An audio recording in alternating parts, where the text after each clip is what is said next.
Hi hello welcome back to my channel. ఎలా ఉన్నారు అందరూ అనేది కమెంట్ సెక్షన్లో కమెంట్ చేసేయండి. ఈరోజు ఫస్ట్ లంచ్ బాక్స్ రెసిపీ వచ్చేసి టొమాటో రైస్.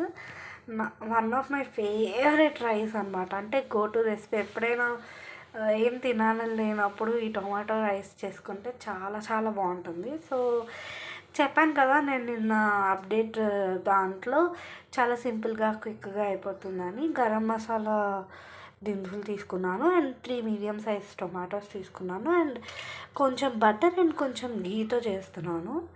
సో ఇవి ఇంగ్రీడియంట్స్. అండ్ ఇందులో సాల్ట్, కొంచెం కారం, కొంచెం పసుపు అండ్ గరం మసాలా కూడా యాడ్ చేస్తాను.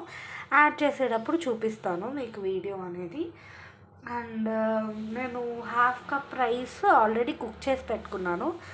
మీకు వద్దు అనుకుంటే నేను ఈ ప్రాసెస్ ఏదైతే చేస్తానో దాని తర్వాత బియ్యం హాఫ్ కప్ యాడ్ చేసుకొని 1.5 కప్ వాటర్ యాడ్ చేసుకొని 1 విజిల్ పెట్టుకుంటే సరిపోతుంది అన్నమాట.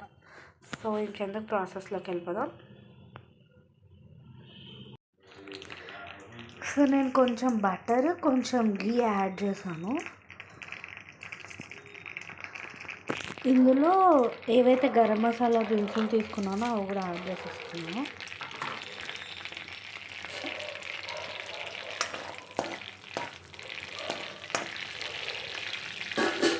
ఇది కొంచెం ఫ్రై అయితే చాలు.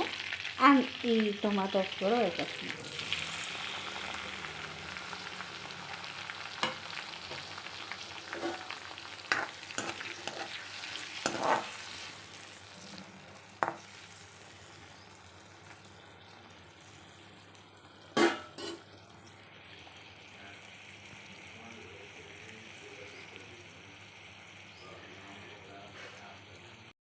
సో ఇది ఫ్రై అవుతుంది కదా, నేను ఈ లోపల ఇందులో ఇంగ్రీడియంట్స్ తీసుకున్నాను. సాల్ట్, పసుపు, కారం అండ్ గరం మసాలా అన్నమాట. టేస్ట్కి తగ్గట్టు కారం అనేది యాడ్ చేసుకోండి మీరు, ఎందుకంటే కొంతమంది స్పైసీగా తింటారు, కొంతమంది కొంచెం తక్కువ స్పైస్ తింటారు కదా. సో అందుకని చెప్తున్నాను. మంచి అరోమా వస్తుంది. సో ఇది ఇంకొంచెం వేగాలి, ఒక 1 or 2 minutes. ఇంకొంచెం వేగితే మేబీ రైస్ అనేది యాడ్ చేసేయచ్చు అనమాట. జస్ట్ 1 or 2 minutes ఫ్రై అయిన తర్వాత నేను రైస్ యాడ్ చేసేటప్పుడు చూపిస్తాను మళ్ళీ. సో రైస్ అనేది నేను యాడ్ చేసేసాను.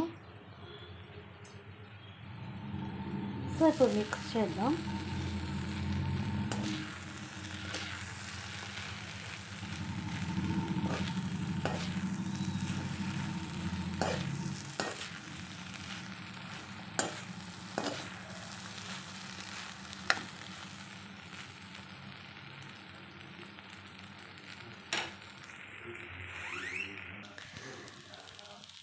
సో టొమాటో రైస్ అనేది రెడీ అయిపోయింది.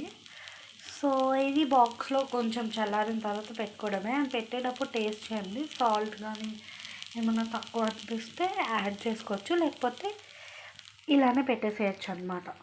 సో ఇది నా ఫస్ట్ రెసిపీ. అండ్ అప్కమింగ్ ఇంకా కొన్ని రెసిపీస్ అప్లోడ్ చేస్తూ ఉంటాను.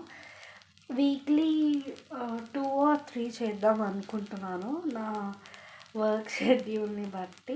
సో ఐ హోప్ మీకు ఈ రెసిపీ నచ్చింది అని అనుకుంటున్నాను. నచ్చితే కనుక లైక్ చేయండి, షేర్ చేయండి, అలానే ఒక కమెంట్ పెట్టండి. సో దట్ మీరు ట్రై చేశారని నాకు కూడా తెలుస్తుంది, నేను కూడా హ్యాపీగా ఫీల్ అవుతాను.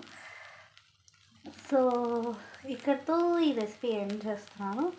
ఇంకొక ఇంట్రెస్టింగ్ రెసిపీతో మళ్ళీ మేము ముందుకు వచ్చేస్తాను.